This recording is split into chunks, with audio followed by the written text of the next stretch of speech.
Hello, everyone. I'm Adam with Demiplane, and thank you for joining me for this week's development update and community Q&A session. We are going to jump right in. It is the last of the month, and typically, by the internal ordering and schedule that I have in my head, that really is not incredibly formal at all. But typically, I try to really focus on questions for the last stream in any given month. And so today is no different than that. So if you have questions, you can ask those right now, starting in chat.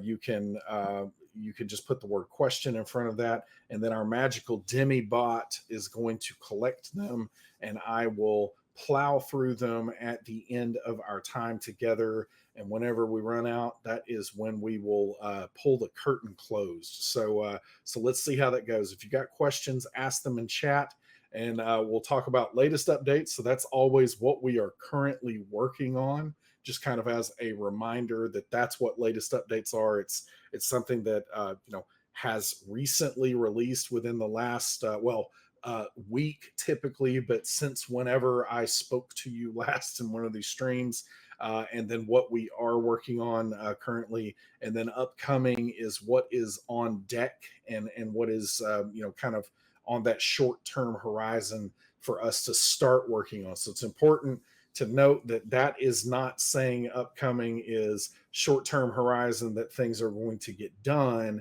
It's short-term horizon that this is what we are going to work on next. So keeping all those things in mind, we do agile development, so everything is very iterative. And so the important thing for us is that we're working on the right things, and that we are maintaining a good velocity, understanding that some things take longer than others and some things are low-hanging fruit, all of those things. So prioritization is important for us. And this is these dev update streams are always a great picture into what is being prioritized right now, what is currently being worked on, and then what our current plans are for whatever is on deck.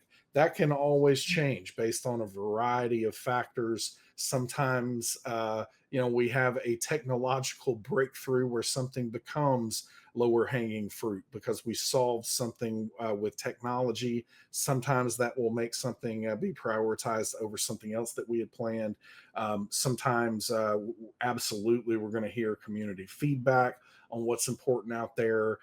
Sometimes we're going to sign a new deal with a partner. So, there are a variety of things that are going on at any given time. And it's like an air traffic control center of figuring out, and staying on the pulse of what the priorities are. So that's what these streams are about, what we're working on and what we currently plan to work on next, to give you as much information as we can to kind of let you peek behind the curtain into what's going on. So latest updates for Pathfinder Nexus. We are kind of, at the end, for the most part, of our second phase of early access. And of course, we've got a third phase that is upcoming that we're very excited about with character management. But out now, if you did miss it last week, the Lost Omens Knights of Lastwall book was released, which is an incredible one. You should check it out. The artwork that you'll see in the little side key art on the screen here today is all from Knights of Lastwall. It's incredible. I love the concept of this organization and everything else that happens with it. So if you haven't seen that yet, check it out. And then there is a new standalone adventure. I really like these standalone adventures for Pathfinder because they do just such an excellent job of kind of thrusting you into the world and getting you started with something. And so this one, Shadows at Sundown, is a little bit of a higher level one. So you can check that out as well. And both of those have been released into early access. So that means you can get them in the digital reader and you can get them in the game compendium. So all of that is available to you now. And then, of course, with all of this content, as you unlock it in early access by pre-ordering, you'll get to see it in those two tools first. And then as character management, the character builder, the digital sheet, as those are released, all of that will unlock as those are going on, and then future features as well. So as we start to get into challenge management, encounters, those kind of things, that stuff will also unlock for you as we go further down the road. So then current development, we are still testing bundles. We woke up today, so after the holiday weekend, woke up today and had a notification that we've got a new release candidate out there. So that doesn't mean that it's necessarily releasing, too soon or anything, but I am saying that we're getting closer here. As I said last time that I was with you, this is dealing with people's money, and so we are being ultra cautious, as we always would be with that. So previously purchased content credit, all of those things. It would not surprise me if the next time that I streamed, I was explaining how some of the pricing is going to work, and we'll try to do kind of a deep dive on that, where we make sure that we try to dispel as much confusion as possible. I will say that when it comes to things like previously purchased content credit, it is a relatively new thing. There aren't a lot of circumstances out there that are going to be similar to what's happening here in the TRPG space and how previously purchased content credit works. So there aren't many examples of it out there. So we're gonna try to do it as straightforward and simple as possible. And so I think that hopefully next time, but either way, very soon we'll be deep diving on exactly what all of that means and how all that works together. And once we have bundles ready to go, then that is where you will start to see the first of the adventure paths come and be available in early access in the digital reader and in the game compendium. And the first of those will be Abomination Vaults. So putting the finishing touches on all of that now. I was looking at some of that this morning. And then from there, we are probably going to tackle, I think that the third part of the most recent adventure path comes out in late June. So we're going to be tackling that one, and then we're going to go into release order to catch everything up from there. We hope that it's not going to take us too long. We caught Lost Omens content up pretty quickly, so we're going to try to really blitz that and see what we can do with adventure paths as well. So that is coming, and all of that is contingent on these bundles going live, and we're going to be deep into QA with that starting today, and we'll keep everyone posted on it. And then work in progress with the character engine, lots of work going on behind the scenes here for getting data ready. It's harder to talk about those pieces because I would be saying a whole lot of things that you wouldn't have a lot of Velcro for things to stick to. But one of the things that I will say is we are starting to get to some of the more complicated, complex screens, such as equipment and inventory management. So all of that from a design perspective, and we're not just talking look and feel here. We're talking, how it's going to work, how this is going to be, as convenient as it can be to be able to manage your equipment. So all of that is really deep in progress right now. We are play testing. So we have groups playing Pathfinder and using prototype kind of straw man versions of the character sheet out there to make sure that it is checking the boxes that we need it to. So all of that is in progress, and we'll keep you posted as we continue down the path of trying to get character management ready for initially Pathfinder, but then of course several other games that we are going to be supporting on the Nexus platform. And then speaking of those other games, we are working on Vampire the Masquerade Nexus right now. We have those 4 books that you see on the screen there that are the initial starting point for what's going to go into early access for that.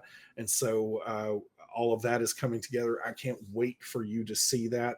There really is something about seeing this content on a web screen on your phone, on any of your devices, and seeing it in dark mode and all the things. It seems very appropriate for the world of darkness.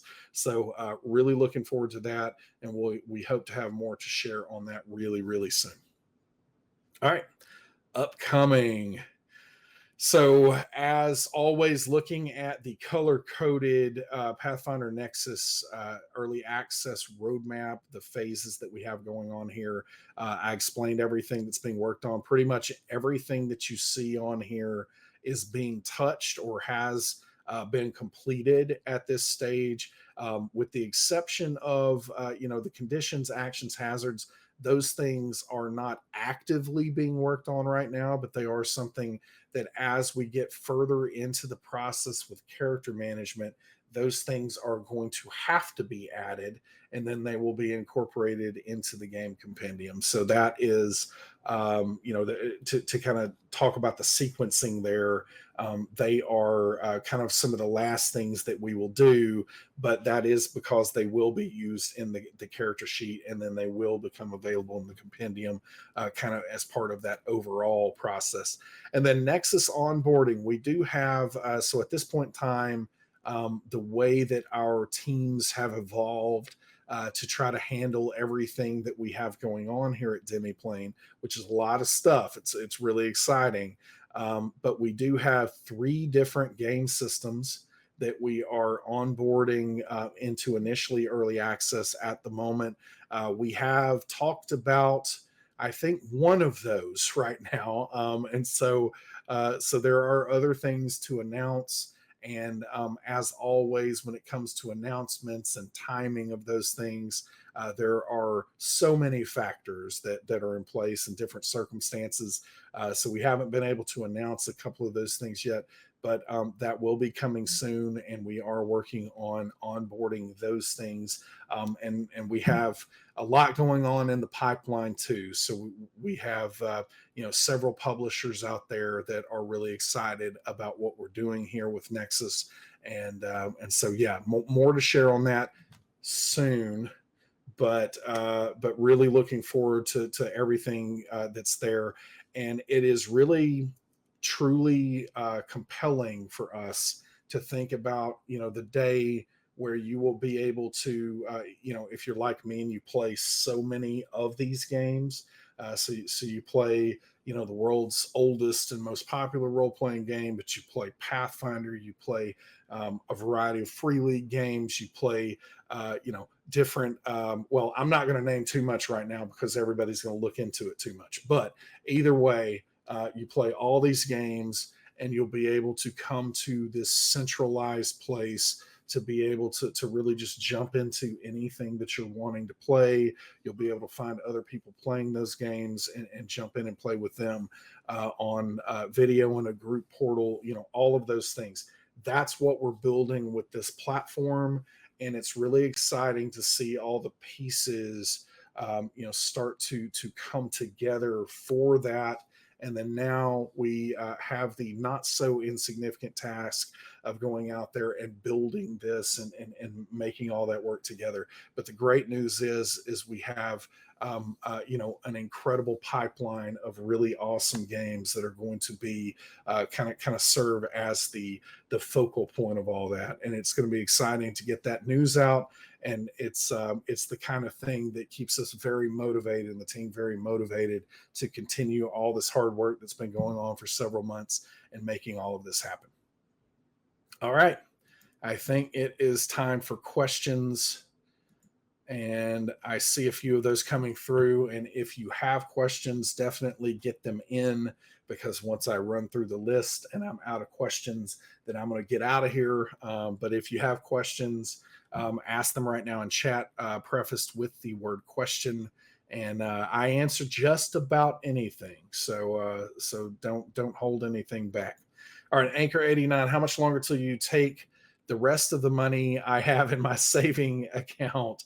Well, we won't get into fiscal responsibility in our stream today, but I do hope that you are being fiscally responsible. But yeah, it's going to be pretty soon. If you're talking about bundles, that's going to be pretty soon. But yeah, all of the updates that I've provided here today, everyone on the team is working really, really hard. We've been very pleased with our progress so far, and there's a lot of ground to cover here. And I think that we're chewing through it at a really good velocity, and we're going to continue to do that until more and more and more is released. But yeah, so I can't give you a great answer to this one, but there will be plenty that you can spend your money on as we go into the next few months here. Anchor 89 as well. Will we be able to look at the PDF format for the character sheets? Will they be like Paizo official sheets, or the folios, or another design altogether? So the first part of that question, will we be able to look at the PDF format? So I'm going to make an assumption there that you mean, will we be able to export what's in the digital sheet to a PDF format? If that's not what you mean, feel free to ask a follow up.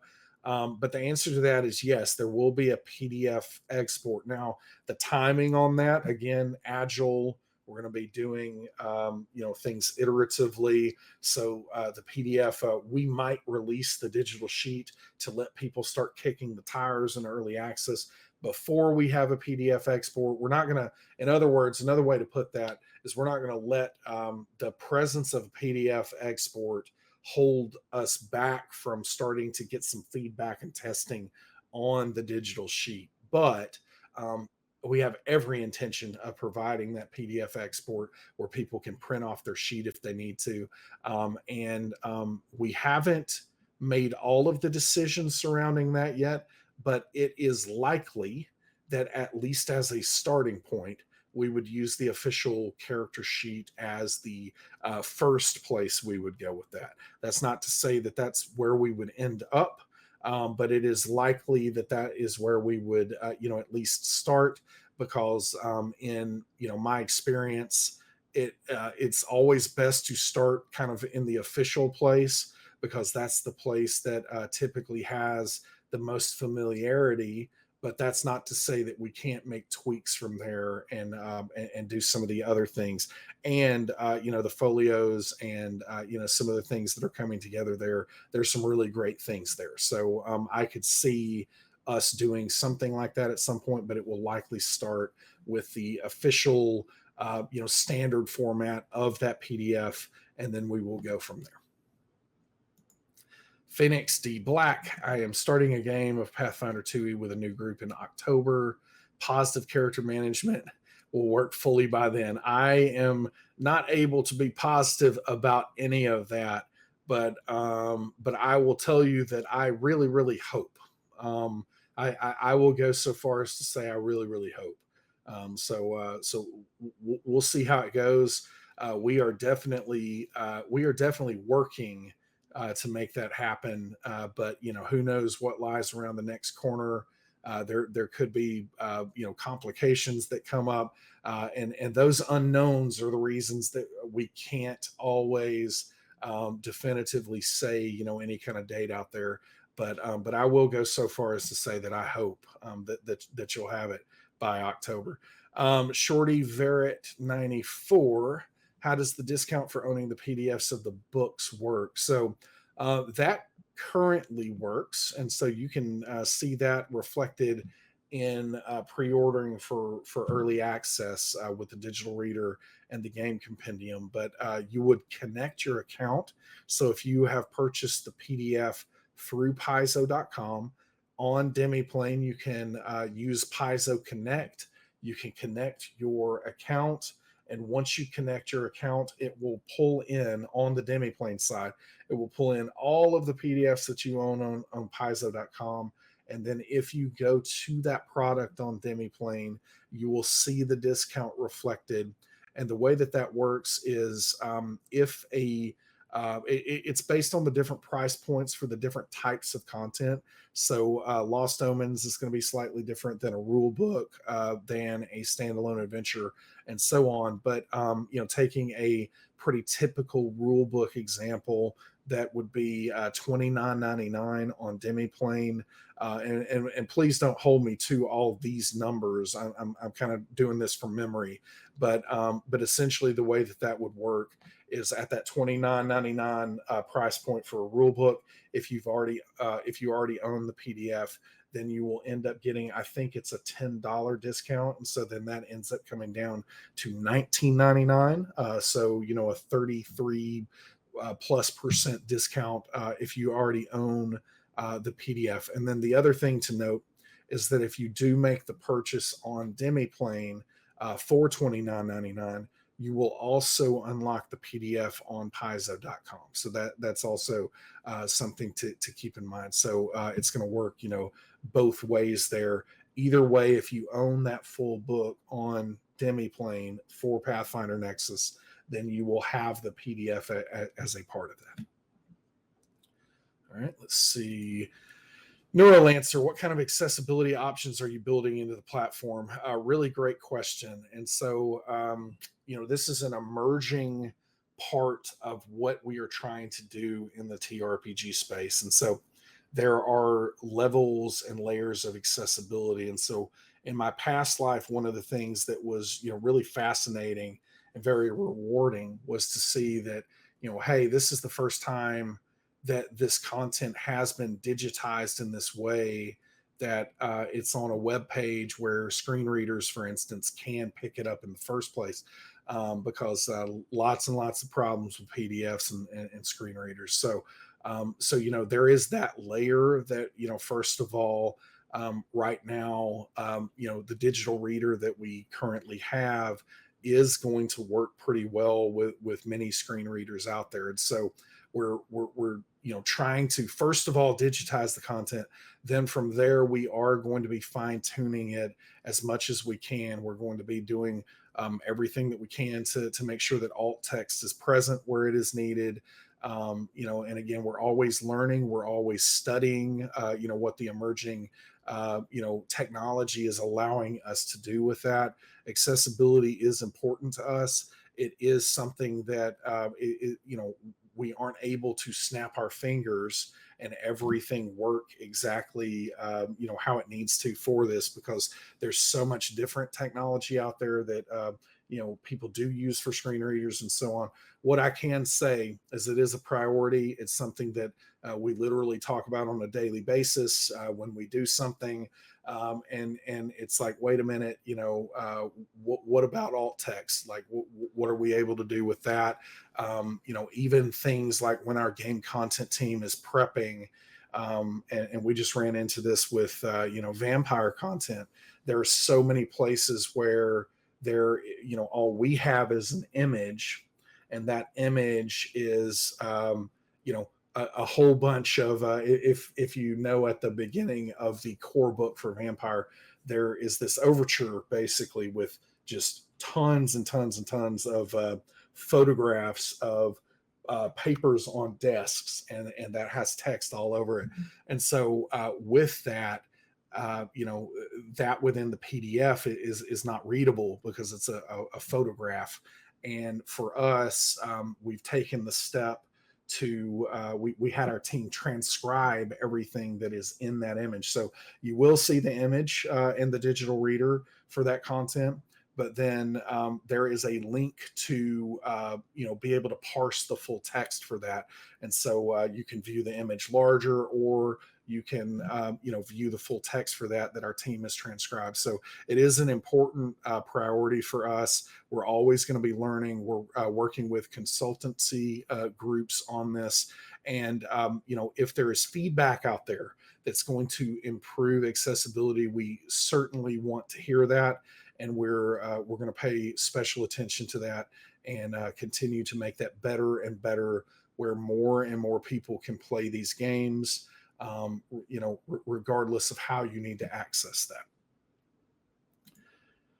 Anchor 89, are we still on track for the Pathfinder 2E live play? No new delays. No new delays. No, at this point. I do know that, it's an unfortunate reality that we are still facing several, moments where I am seeing, COVID outbreaks. I keep hearing that term in several places. And so no new delays at this point in time. I believe that the current projection is to film that in July.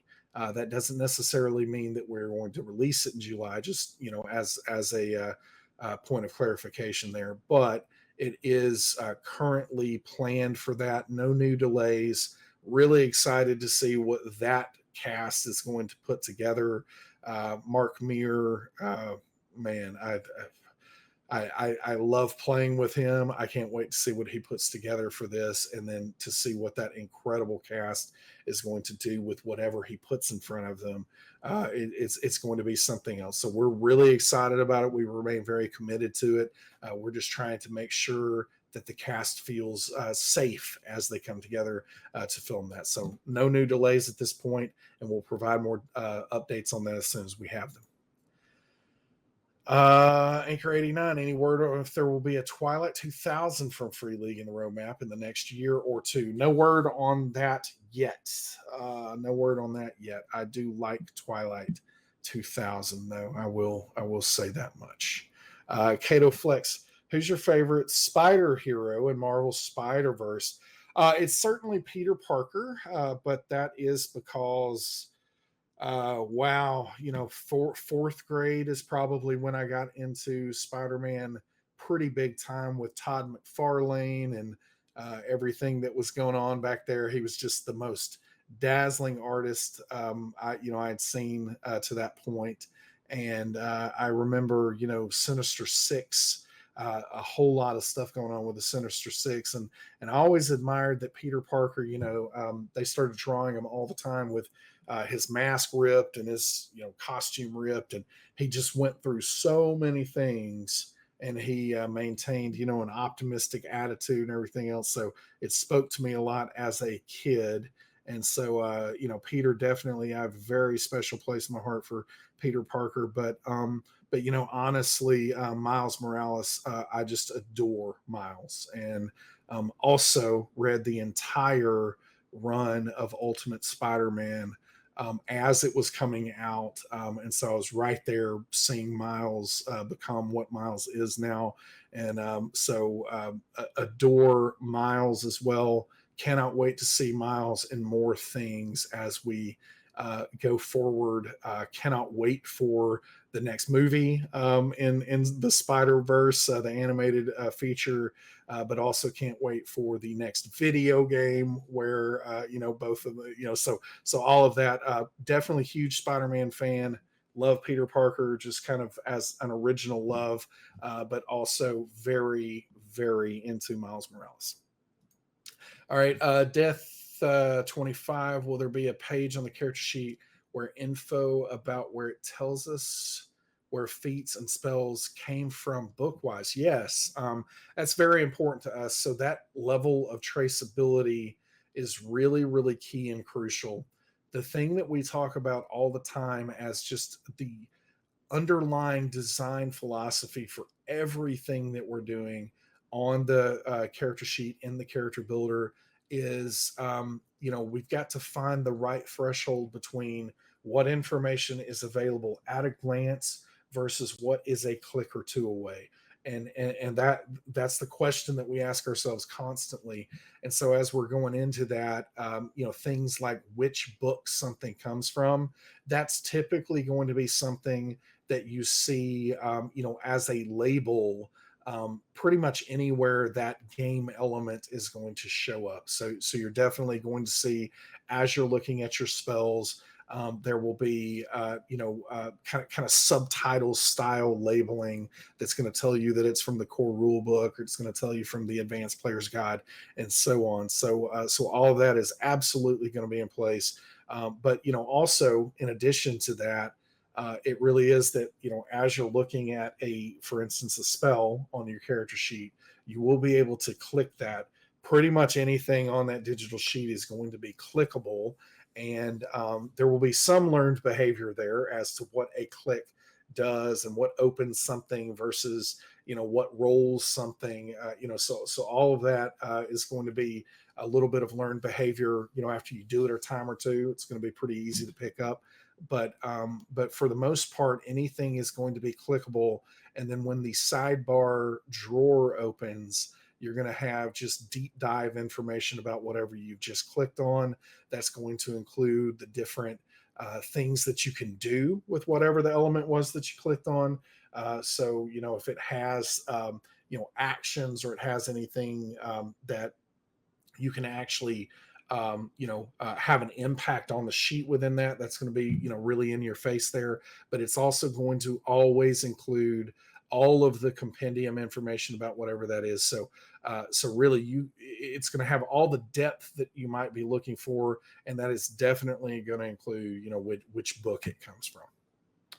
All right, time for one more here, and this looks like it's the last one anyway. Anchor 89.